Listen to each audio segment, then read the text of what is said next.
Selamat pagi. Apa kabar pemirsa TVR Parlemen dimanapun Anda berada? Berjumpa lagi dalam program TVR 09 bersama saya Alfat Rizky dan rekan saya Elisa Purba, dan dalam 30 menit ke depan kami akan sajikan kepada Anda sejumlah berita nasional, khususnya dari sudut pandang DPR RI sebagai referensi Anda dalam memahami dinamika politik, hukum, ekonomi sosial, dan budaya di Indonesia. Pemirsa TVR Parlemen, inilah TVR 09 edisi Rabu 12 Oktober 2022.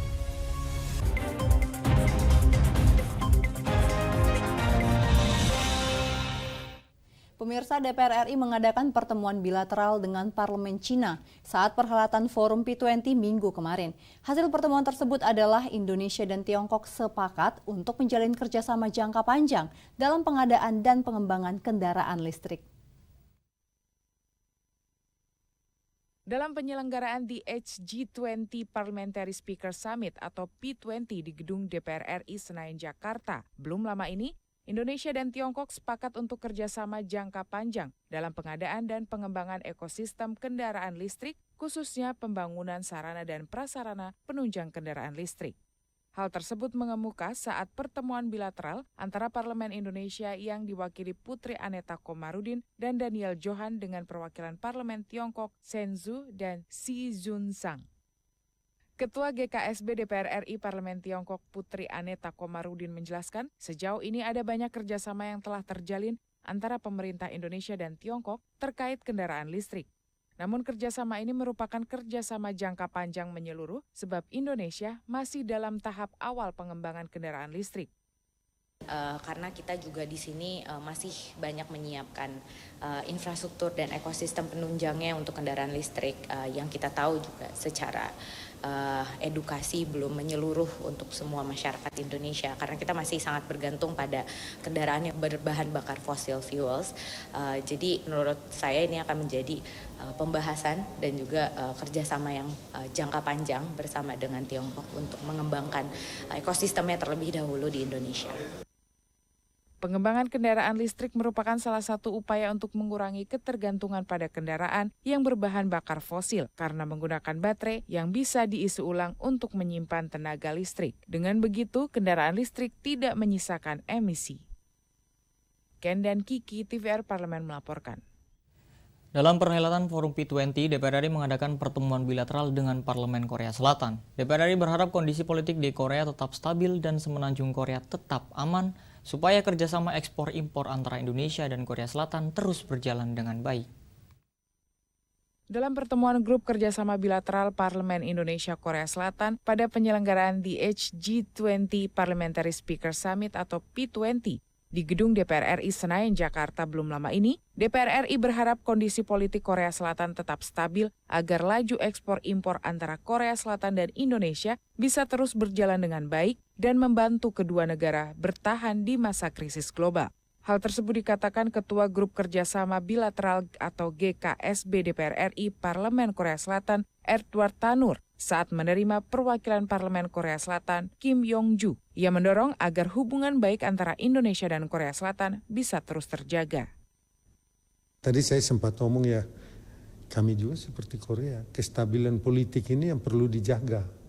Kami berharap agar semenanjung Korea itu aman-aman terus sehingga barang-barang kita yang, kan Korea memberikan fasilitas yang khusus ya buat produk-produk Indonesia yang diekspor. Banyak beribu-ribu macamnya produk kita yang diekspor itu kan sudah dikasih bebas pajak. Ini kan positif, maksudnya mereka melihat ini positif untuk kita. Kita menjadi pangsa pasarnya produk mereka, di samping itu mereka juga menjadi pangsa pasar produk-produk kita juga. Jadi win-win solution. Ini yang kita tekankan. Harapannya Indonesia mampu mengadopsi teknologi yang diterapkan di Korea Selatan untuk mengembangkan perekonomian dan menghindari krisis global, serta mendorong negara-negara maju untuk berinvestasi di Indonesia agar membuka lapangan kerja baru. Halim dan Ridwan, TVR Parlemen melaporkan. Pemirsa, Ketua DPR RI Dr. Honoris Causa Puan Maharani menyambut baik hubungan bilateral Indonesia dengan Amerika yang terus berjalan positif. Nah pemirsa, informasi lengkapnya sesaat lagi, untuk itu tetaplah bersama kami di TVR 09.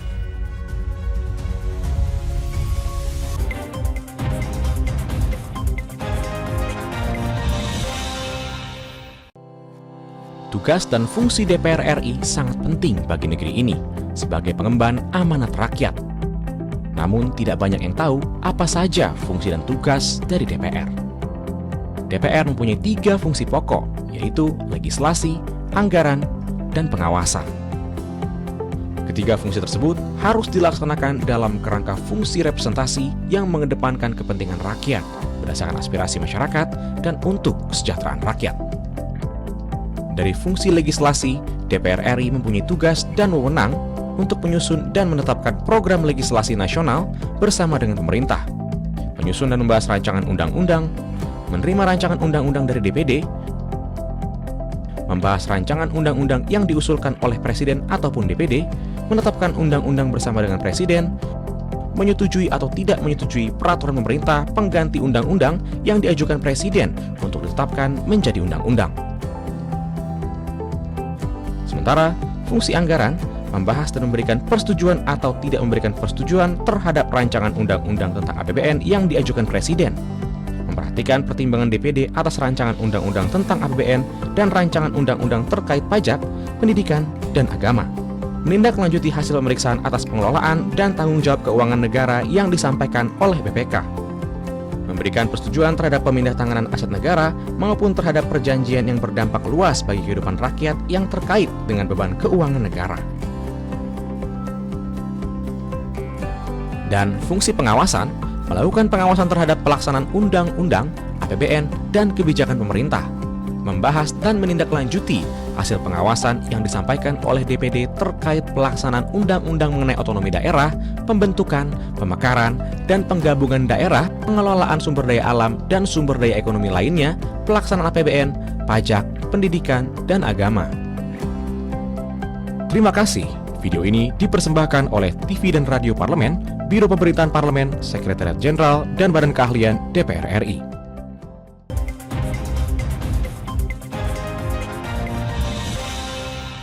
Kembali pemirsa di TVR 09. Pemirsa, Ketua DPR RI Dr. Honoris Causa Puan Maharani mengapresiasi hubungan bilateral Indonesia dengan Amerika Serikat yang terus berjalan positif di tengah dinamika geopolitik global. Puan berharap Indonesia dan Amerika dapat terus memperkuat kerjasama di bidang ekonomi serta memperdalam kerjasama dalam menangani permasalahan perubahan iklim.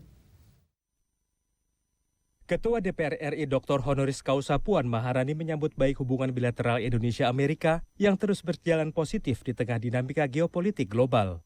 Puan menilai baik Indonesia dan Amerika memiliki kesamaan seperti penghormatan demokrasi dan HAM, toleransi dan kemajemukan, supremasi hukum, serta menjaga stabilitas keamanan kawasan, seperti di bidang maritim, pertahanan, energi, serta bahan bakar dan energi terbarukan. Hal ini juga menjadi pondasi untuk kerjasama yang memperkuat hubungan people to people seperti di bidang pendidikan, ekonomi digital, dan US Peace Corps di Indonesia. Kemitraan strategis tersebut sangat penting bagi kedua negara, terutama di saat bangsa Indonesia sedang menghadapi tantangan yang kompleks karena biaya energi yang tinggi, inflasi yang tinggi, masalah ketahanan pangan, dan dinamika geopolitik termasuk konflik di Ukraina.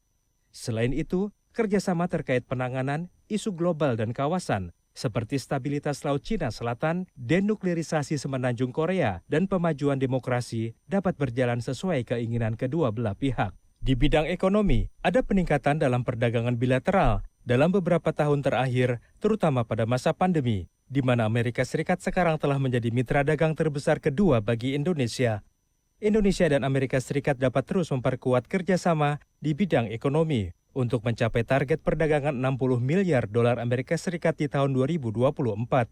Terakhir, Puan juga mendoakan agar penyelenggaraan di 2022 midterm election berjalan dengan lancar, serta pesta demokrasi Amerika itu dapat menghasilkan hasil yang sesuai dengan kehendak rakyat Amerika Serikat. Tim Liputan TVR Parlemen melaporkan. Kita beralih ke informasi selanjutnya pemirsa. Komisi 10 DPR RI menyoroti beberapa kebijakan pemerintah di sektor pendidikan, khususnya permasalahan di tingkat perguruan tinggi. Di antaranya tentang akreditasi, program Merdeka Belajar Kampus Merdeka, serta masalah ketimpangan antara perguruan tinggi negeri dan swasta. Panitia Kerja atau Panja Komisi 10 DPR RI serap aspirasi perguruan tinggi negeri dan swasta ke Semarang, Jawa Tengah Ditemui usai pertemuan rombongan panja Perguruan Tinggi Semarang, Jawa Tengah, Wakil Ketua Komisi 10 DPR RI Abdul Fikri Fakih mengatakan, dalam rapat bersama perguruan tinggi negeri dan swasta di Semarang, Jawa Tengah, ada beberapa temuan terkait kebijakan pemerintah di sektor pendidikan, yaitu program Merdeka Belajar Kampus Merdeka atau MBKM dalam membangun core competence, di mana ada kebebasan mahasiswa dalam memilih prodi dan konversi anak magang yang berbeda dengan kejuruannya. Program misalnya MBKM, Merdeka Belajar Kampus Merdeka. Apa kesulitannya di bawah? Baik itu misalnya membangun core competence karena ada kemerdekaan mahasiswa untuk memilih prodi lain, yang kuliah di prodi lain ini apa segala macam, atau konversi anak yang magang. Hal senada disampaikan Wakil Ketua Komisi 10 DPR RI Agustina Wilujeng Pramestuti. Menurutnya, pemerintah masih banyak sekali kekurangannya dalam memperbaiki sistem pendidikan khususnya di Semarang, Jawa Tengah. Hal yang kita dapatkan di Udinus ini menjadi sebuah percontohan yang sangat bagus. Ya, gegap gempita berbagai macam perguruan tinggi swasta yang menyampaikan secara langsung dalam kalimat yang pertama tentang ketidakadilan antara perlakuan pemerintah terhadap PTS dan PTN nih, perbedaannya itu langsung. Dari Semarang, Jawa Tengah, Ade Ardiansah, TVR Parlemen melaporkan. Rancangan Undang-Undang Pembentukan Provinsi Papua Barat Daya yang telah disepakati pada pertengahan September lalu akan segera disahkan pada awal November mendatang. Nantinya, Kota Sorong akan menjadi ibu kota Provinsi Papua Barat Daya dan terdapat 5 kabupaten lainnya. Pada pertengahan September lalu, Komisi 2 DPR RI bersama pemerintah telah menyepakati Rancangan Undang-Undang Pembentukan Provinsi Papua Barat Daya untuk disahkan pada rapat paripurna DPR RI. Namun, pengesahan tersebut tertunda. Wakil Ketua DPR RI Sufmi Dasko memastikan Rancangan Undang-Undang Papua Barat Daya akan disahkan pada awal November mendatang saat masa sidang 2 tahun sidang 2022-2023. Sufmi Dasko menjelaskan pengesahan Rancangan Undang-Undang Pembentukan Provinsi Papua Barat Daya tidak bisa dilakukan pada rapat paripurna 4 Oktober lalu karena pimpinan DPR RI menerima surat penjadwalan pengesahan rancangan undang-undang tersebut sehari sebelumnya. Sesuai mekanisme yang berlaku di DPR RI, pengesahan rancangan Undang-Undang Pembentukan Provinsi Papua Barat Daya harus dibahas lebih dahulu di tingkat rapat pimpinan dan badan musyawarah untuk menentukan jadwal rapat paripurna. Kami tadi sudah bacakan dan kami pastikan bahwa dalam paripurna depan awal sidang akan sahkan sesuai mekanisme yang ada. Berarti karena pimpinan belum menerima, makanya belum dibahas di 3 rapat paripurna sebelumnya. Ya, jadi nanti kita langsung rapim Bamus, mudah-mudahan tanggal 4 November udah kita ketok. Oke. Oh ya, Pak. Surat untuk minta pengesahan penjadwalan paripurna baru kita terima kemarin. Di dalam Rancangan Undang-Undang Pembentukan Provinsi Papua Barat Daya, disebutkan Provinsi Papua Barat Daya meliputi Kota Sorong, Kabupaten Sorong, Kabupaten Sorong Selatan, Kabupaten Raja Ampat, Kabupaten Tambrau, dan Kabupaten Mambramo. Nantinya, Provinsi Papua Barat Daya beribukotakan di Kota Sorong. Zikri dan Denus, TVR Parlemen melaporkan. Pemirsa, DPR RI menekankan pendataan pegawai non-ASN sebagai bagian dari upaya penyelesaian masalah tenaga honorer harus dilakukan secara rapi dan terintegrasi supaya tidak menimbulkan masalah baru. Dan informasi selengkapnya akan kami hadirkan usai jeda berikut ini. Untuk itu tetaplah di TVR 09.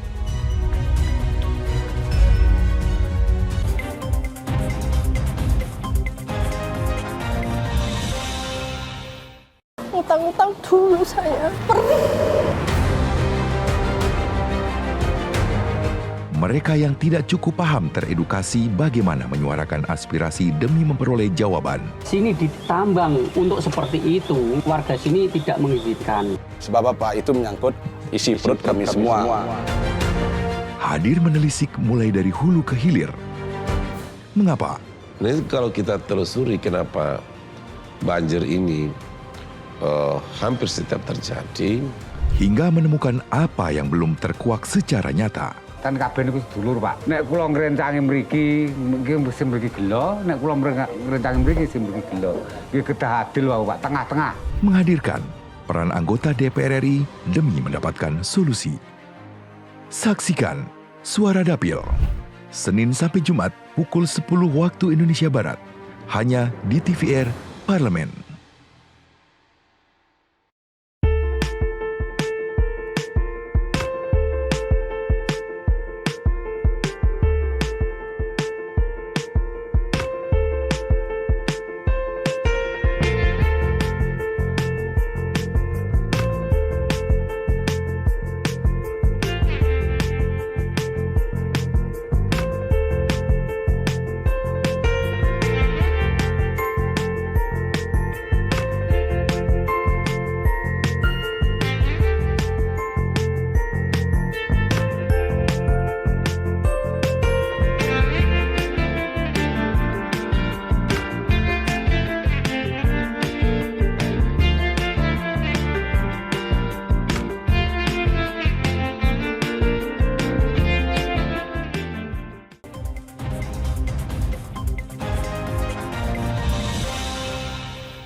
Kembali di TVR 09. Pemirsa, Badan Kepegawaian Negara atau BKN tengah melakukan pendataan pegawai non-ASN atau tenaga honorer sebagai upaya pemerintah untuk pemetaan pegawai.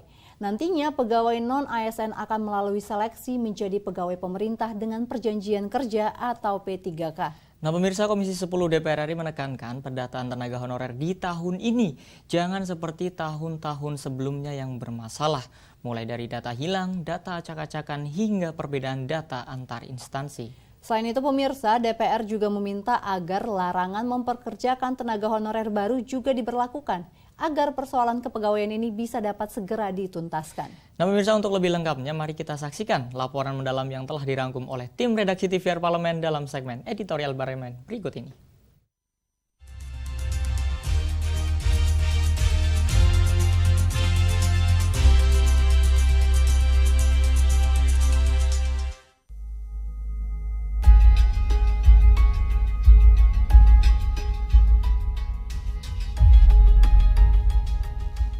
Badan Kepegawaian Negara atau BKN menekankan pendataan non-ASN atau tenaga honorer dilakukan sebagai upaya pemerintah untuk memetakan serta mengetahui jumlahnya.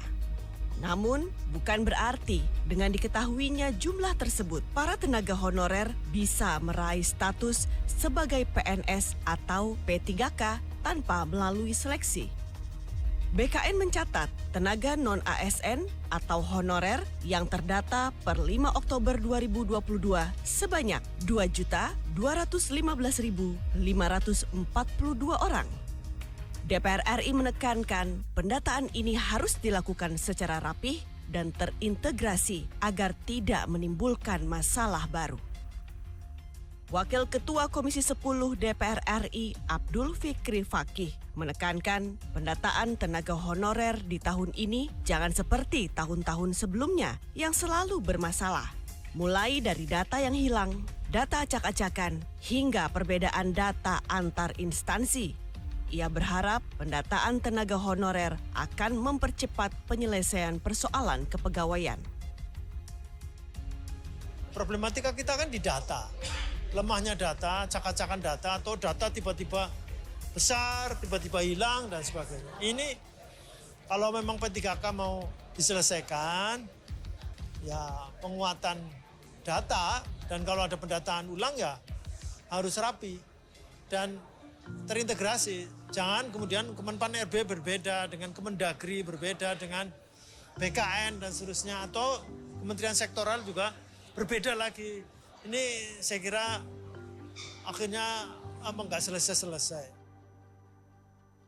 Sementara itu, anggota Komisi 2 DPR RI, Hugua, meminta pendataan P3K ini jangan dibatasi waktu, sehingga roadmap-nya jelas berapa jumlah keseluruhan pegawai non-ASN, baik itu honorer K2 maupun PPN-PN.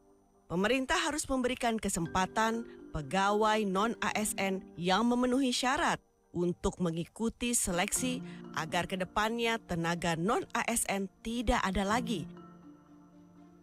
Ya, jadi pendataan ini bukan secara otomatis langsung jadi, tapi didata berdasarkan pada kategori. Ada namanya K2, lalu didata honorer yang ada di seluruh Indonesia, baik sipil maupun yang ada di militer dan kepolisian, ada berapa seluruhnya, lalu tahun-tahun pengabdiannya, dan ini akan dibuat roadmap penyelesaiannya.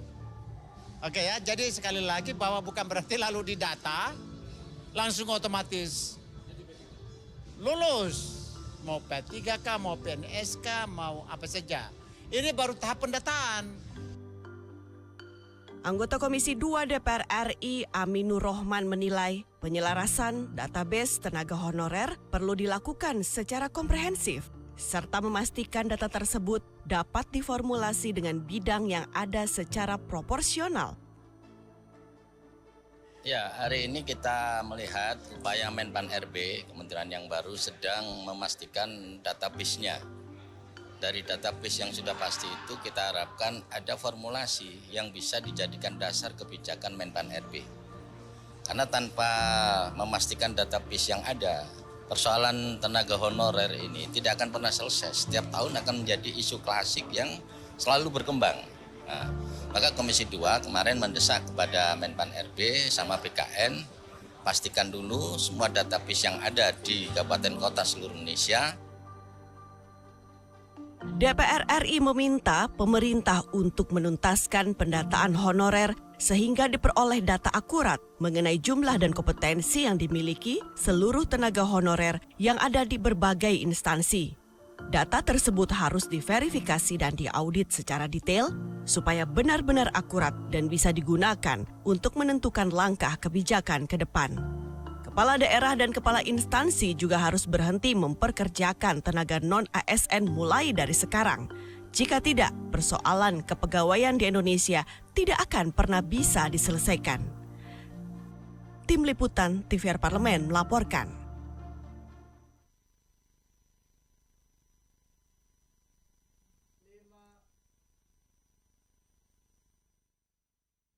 Dan pemirsa, bagi Anda pecinta wisata museum, tidak ada salahnya untuk mengunjungi Kota Bogor karena di sana terdapat satu museum bersejarah yang dibangun untuk mengenal perjalanan dan benda-benda peninggalan para presiden Indonesia. Nah pemirsa, informasinya sesaat lagi. Untuk itu jangan kemana-mana, tetaplah bersama kami di TVR 09.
Terima kasih pemirsa, Anda masih setia menyaksikan TVR 09.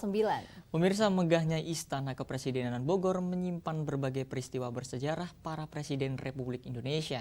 Dan Balai Kirti merupakan museum di kawasan Istana Bogor yang keberadaannya dapat menjadi bagian dari tonggak perjalanan sejarah bangsa. Dan museum ini menyimpan koleksi juga arsip seluruh Presiden Indonesia, mulai dari Presiden Soekarno hingga Presiden Joko Widodo.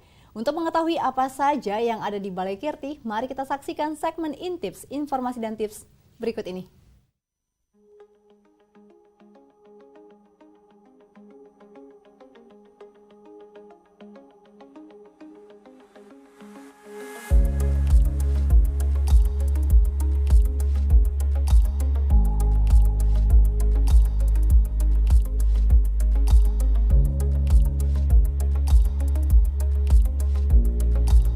Semenjak bangsa Indonesia merdeka, Indonesia telah dipimpin oleh 7 presiden.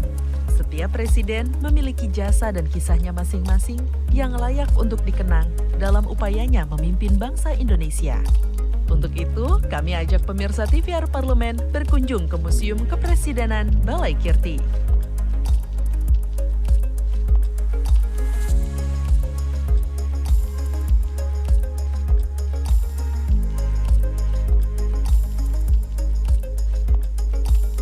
Museum Kepresidenan Balai Kirti yang terletak di Kompleks Istana Kepresidenan Bogor dimanfaatkan untuk menyimpan rupa-rupa sejarah perjalanan Presiden Indonesia. Dinamakan Balai Kirti karena diambil dari kata kirti yang berasal dari bahasa Sanskerta yang berarti tindakan yang membawa kemasyhuran. Sehingga bila digabungkan nama Balai Kirti dapat dimaknai sebagai bangunan yang menampung berbagai benda bersejarah, peninggalan perjalanan sejarah kepemimpinan para Presiden Republik Indonesia. Demi Allah, saya bersumpah akan memenuhi kewajiban Presiden Republik Indonesia dengan sebaik-baiknya dan seadil-adilnya, memegang teguh Undang-Undang Dasar dan menjalankan segala undang-undang dan peraturannya dengan seluruh-seluruhnya, serta berbakti kepada nusa dan bangsa. Gagasan dan hasil karya presiden-presiden merupakan cerminan peradaban suatu bangsa yang harus diteruskan kepada generasi muda dan masyarakat. Museum Kepresidenan Republik Indonesia Balai Kirti berfungsi sebagai wahana rekreasi dan edukasi untuk memperoleh informasi dari sajian memorabilia serta visual dari para Presiden Indonesia. Sehingga pengunjung bisa menghayati, mengapresiasi, dan meneladani jejak langkah serta prestasi yang telah dicapai oleh masing-masing Presiden Republik Indonesia selama masa baktinya. Museum Kepresidenan Balai Kirti memamerkan berbagai koleksi dan informasi penting terkait dengan karya dan prestasi Presiden Republik Indonesia. Museum Kepresidenan RI Balai Kirti merupakan salah satu unit kerja yang berada di bawah Direktorat Jenderal Kebudayaan, Kementerian Pendidikan dan Kebudayaan. Letak museum berada di kawasan Istana Kepresidenan Bogor, Jawa Barat dengan luas area mencapai 3.000 meter persegi.